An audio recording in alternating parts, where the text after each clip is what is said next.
모르면 공부하자. 알아도 다시 보자. 관리는 확인이다.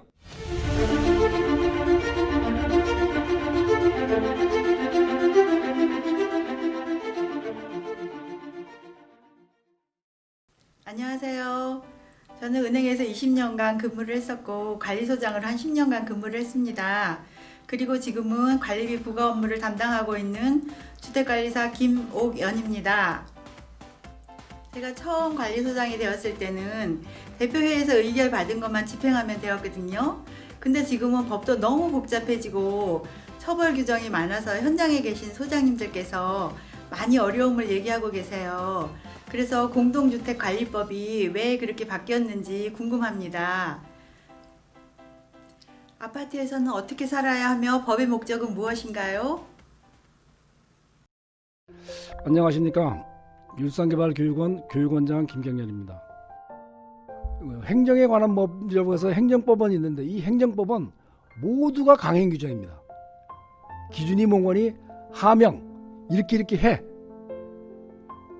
이런 것들이죠. 빨간불이 들어오면 서. 이게 하명입니다. 그리고 허가. 파란불이 들어오면 가도 좋아. 이게 허가해 주는 거죠. 그리고 면제, 세금 안 내도 돼. 이런 경우에는.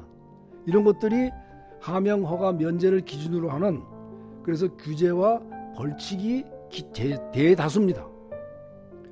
근데 이런 행정법은 어떤 하나의 법률에 적용되어 있는 것이 아니라 모든 법률 속에 한 조항, 두 조항씩 이렇게 다 나눠져 있는 거죠. 그래서 모든 법률에 존재하는 것이 행정법의 규정이다. 이렇게 이해해 주시면 될 것 같습니다. 각종 법령은 그 구조가 다릅니다. 그 중에서 가장 기본법은 헌법이죠. 헌법은 이 나라가 어떤 나라인지 무엇을 추구하는 나라인지 하는 것은 국가의 정체, 아이덴티티를 정해놓고 그리고 기본 틀을 정해놓습니다.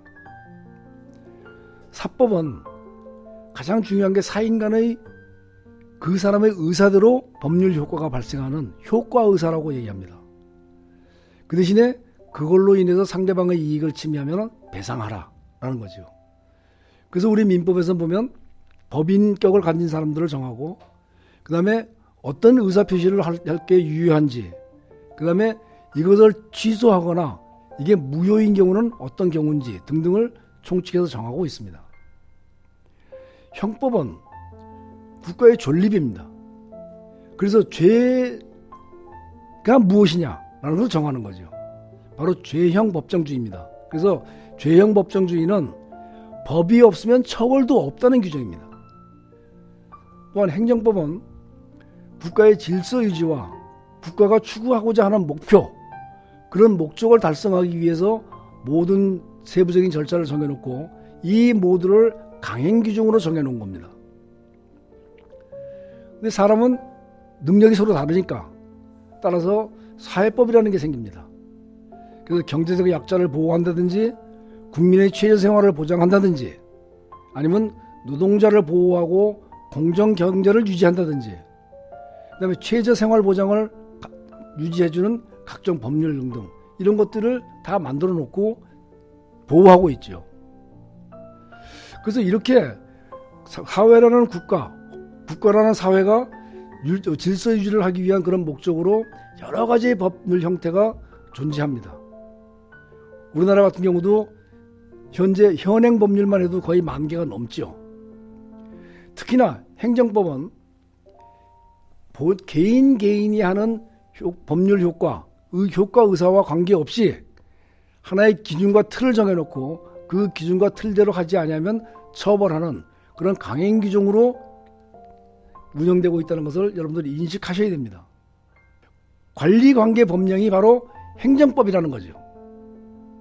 자, 지금까지 각종 법령의 구조와 그 다음에 그 목적들을 알아봤습니다.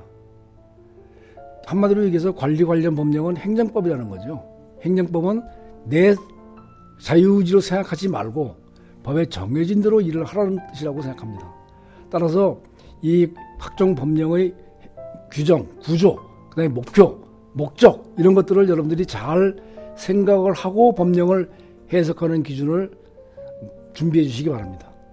자, 다음번에는 공동주택관리법의 기본 목적부터 하나하나 챙겨보는 그런 시간을 갖도록 하겠습니다.